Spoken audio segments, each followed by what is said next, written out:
The other thing that was really nice is we all worked to record it as it grew. It wasn't just about placing objects, it was also about honing our skills to draw, honing our skills to communicate.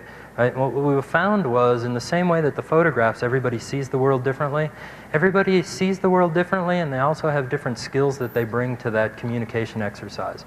People draw differently, people paint differently, some people are attracted to collage, some people see the world in color, some people see the world in texture, some people see the world in light and shadow, some people see the world in contour, some people see the world in shape, some people see the world as surface, some people see the world monochromatically, some people see it polychromatically, and those are all great things. Because really, aren't our cities and aren't our world made by all those people that see the world differently, right? The world is made by people who are both richly colorful and also colorblind at the same time, right? And that's sort of the world that we live in, so why not embrace that as we continue to operate in the world? What's also great is that a lot of people sort of record the world and design the world and think through the world differently. Some people cannot help themselves but start with a very refined drawing. Other people cannot help themselves but have wildly unrefined and energetic drawings all the way through the entire process.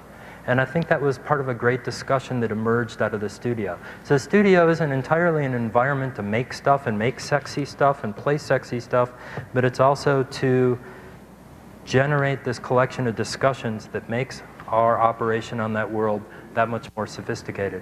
These I kind of like because they're a little bit atmospheric, like our first sketches of London earlier. Not that we'll ever generate enough humidity in this town to have a foggy morning on campus, but you know, they're thinking of the world that way, right? If you thought of the world as being foggy every morning, would you design differently for how those spaces operated in the morning? So here's one other version. This is the last one I'll finish up on. There's just a couple slides just to let you know that I've been doing this at a couple different places for a number of years. This was another one at Virginia Tech. This was another one of those crazy vertical studios. It was second year, third year, fourth year, and it was, I'm going to say 45 students in this studio. So what we did was we used the Christopher Alexander model where everybody has to design a small project, everybody has to design a medium project, and everybody has to design a large project. And then we'll have, 135 projects. Hey, if we got 130, it continued to move, it continued to grow. People started to pair up partnerships. I want to do a basketball stadium. I want to do a soccer stadium. I want to do a student union. Hey, how about if the three of us got together, we could have this whole sort of recreational complex. And suddenly, the students were coming to me, presenting their own types of projects that they wanted to design, which is really wonderful for a sophomore or a junior in design to say, hey, I think I know what we need to have here in this little city, and I also think I know how I can go about it. It's by partnering up with these two guys who we all have this sort of simpatico relationship in our design, and we're going to create this sort of wonderful world out of the place.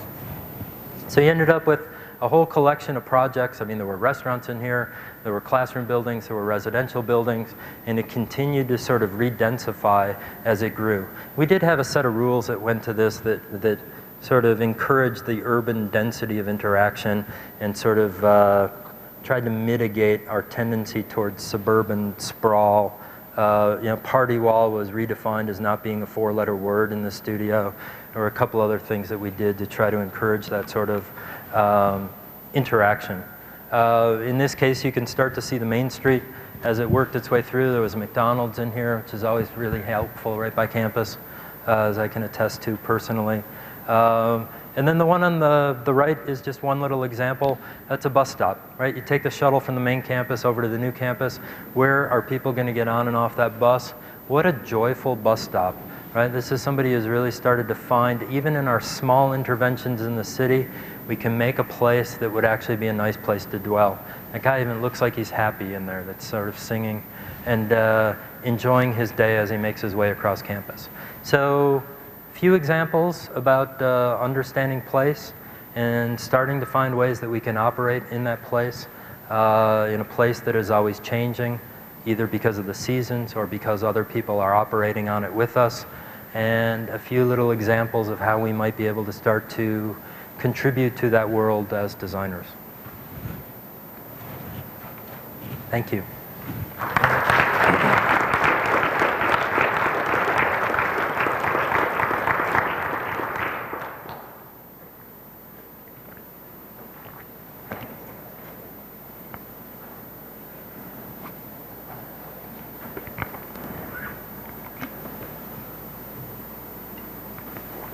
I must have summed it up nicely.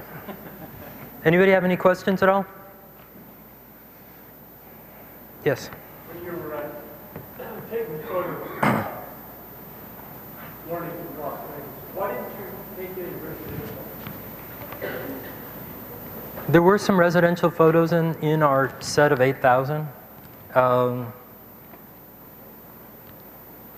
One of the problems that we ran across was residential isn't a large theme in Learning from Las Vegas in the original. One of the problems was that residential neighborhoods in this town tend to turn their back on the public space. And as sort of photographers out in the world, investigators out in the world, we are in the public space.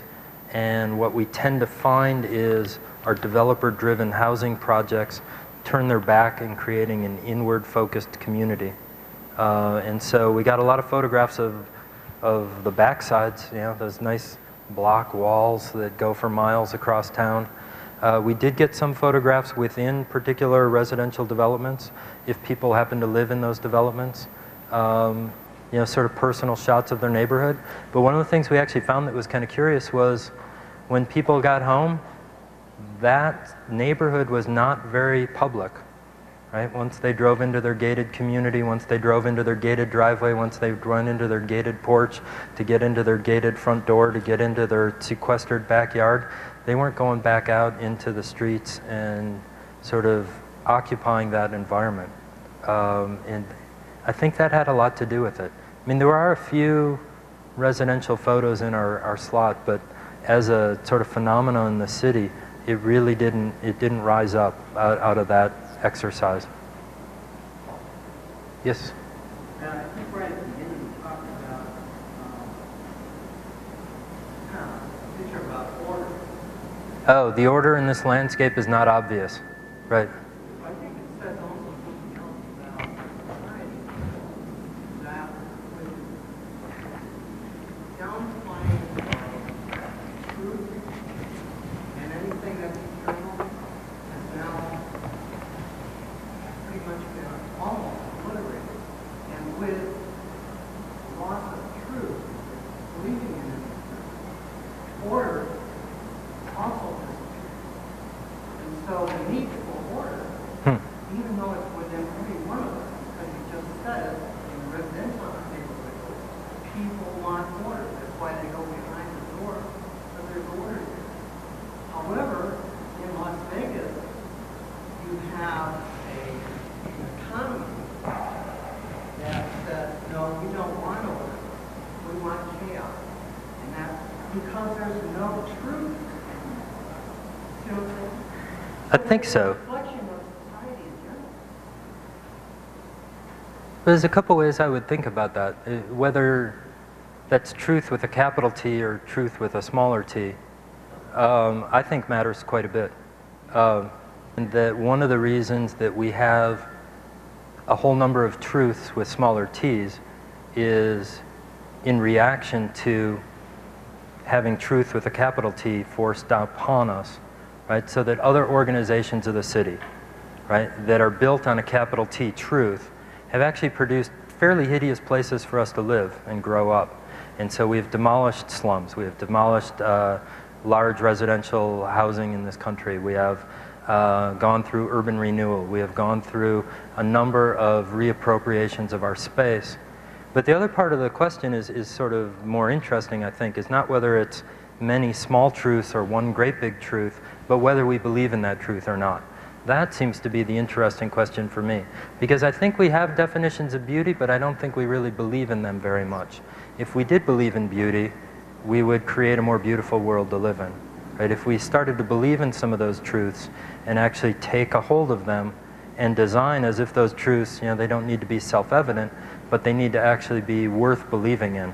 Right? I mean, that's the other thing that I think about in that question.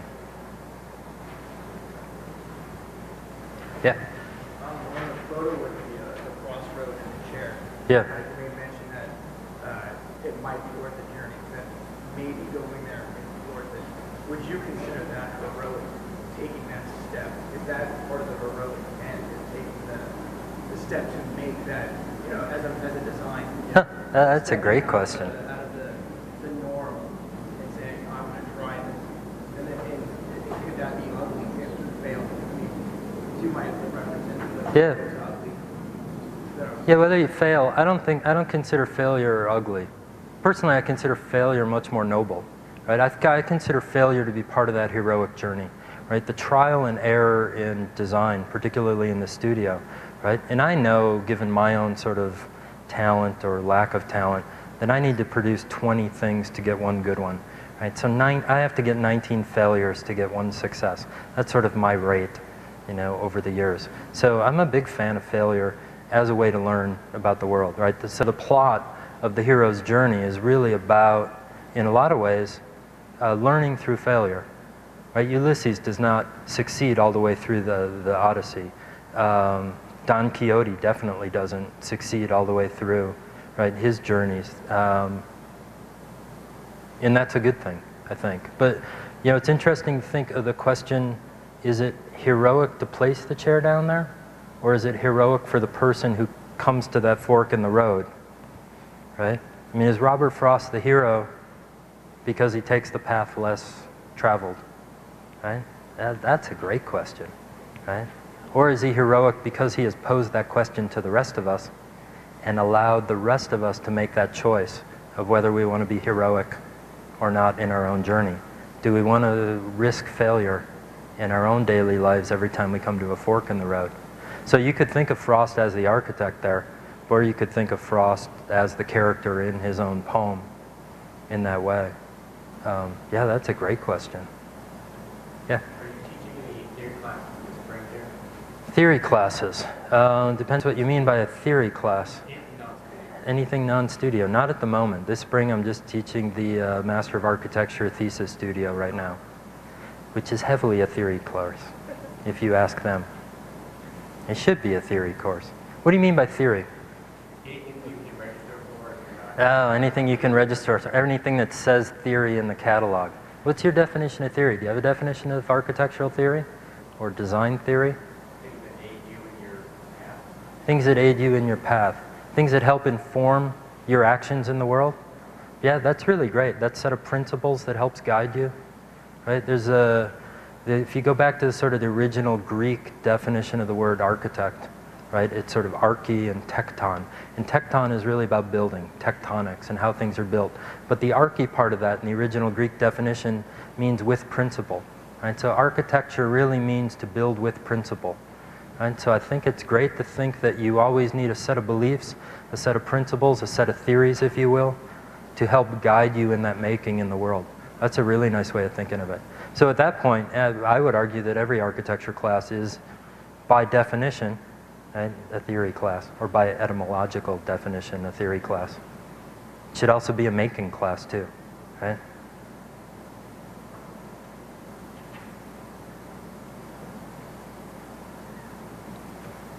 Any other questions?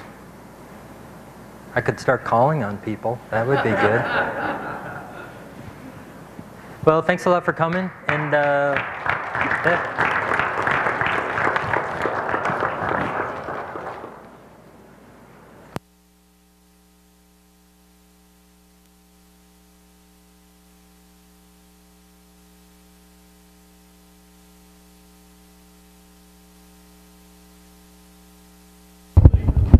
I just wanted to remind everybody as you're working your way out the door that 3 weeks from tonight, Dr. Margaret Crawford from Harvard Graduate School of Design will be our final lecturer for this semester series.